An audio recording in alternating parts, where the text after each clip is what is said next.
ಇಂದಿರಾ ಗಾಂಧಿ ಅವರ ಮೊಮ್ಮಗಳ ಹೆಸರಿಟ್ಕೊಂಡಿರೋ ನಿಮಗೆ ಅರ್ಹತೆ ಇದೆ ಹೇಳಿ, ನಿಮ್ಮ ಕಾಂಗ್ರೆಸ್ ಪಾರ್ಟಿಗೆ ಅರ್ಹತೆ ಇದೆಯಾ ಅದನ್ನು ಹೇಳಿ ದಯವಿಟ್ಟು. ಆ ನಂತರ ಮಾತಾಡೋಣ. ಅದ್ರ ಜೊತೆಗೆ ಮುಂದುವರೆದು ಒಂದು ಸಣ್ಣದೊಂದು ವಿಚಾರ ಹೇಳ್ಬಿಡ್ತೀನಿ ಪ್ರಿಯಾಂಕ್ ಖರ್ಗೆ ಅವರೇ.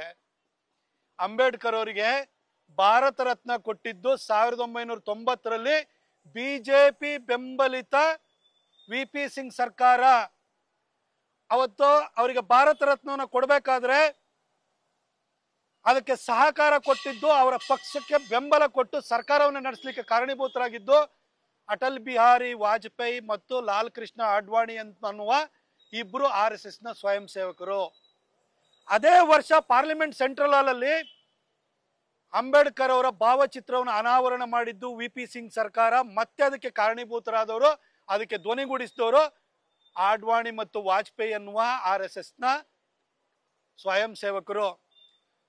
ಅಂಬೇಡ್ಕರ್ ಅವರು ಉಳ್ಕೊಂಡಿದ್ದಂತಹ ಕಿಂಗ್ ಹೆನ್ರಿ ರಸ್ತೆ ಲಂಡನ್ ನಲ್ಲಿರುವಂತದ್ದನ್ನ ಜಾಗವನ್ನ 32 ಕೋಟಿಗೆ ಆಕ್ಷನ್ ಅಲ್ಲಿ ತಗೊಳ್ಳೋದಕ್ಕೆ ದೇವೇಂದ್ರ ಫಡ್ನವೀಸ್ ಸರ್ಕಾರ 2014ರಲ್ಲಿ ಬರಬೇಕಾಯ್ತು.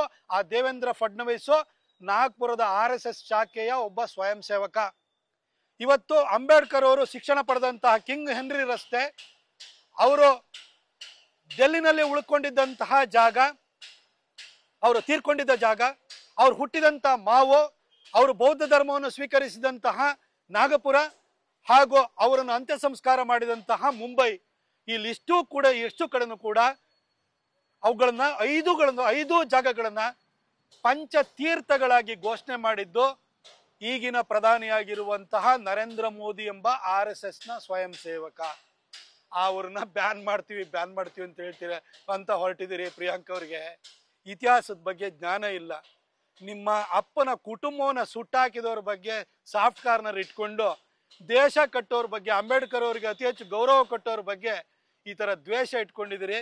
ನೀವಂತೂ ಓದ್ಲಿಲ್ಲ, ಆದ್ರೆ ಸಮಾಜದಲ್ಲಿ ಓದ್ದವರು, ತಿಳಿದವರು, ಜ್ಞಾನಿಗಳು, ಪ್ರಜ್ಞಾವಂತರು ಬಹಳ ಜನ ಇದ್ದಾರೆ. ಅವರೆಲ್ಲ ನೋಡ್ತಾ ಇದ್ದಾರೆ. ನೀವು ಪಾಠ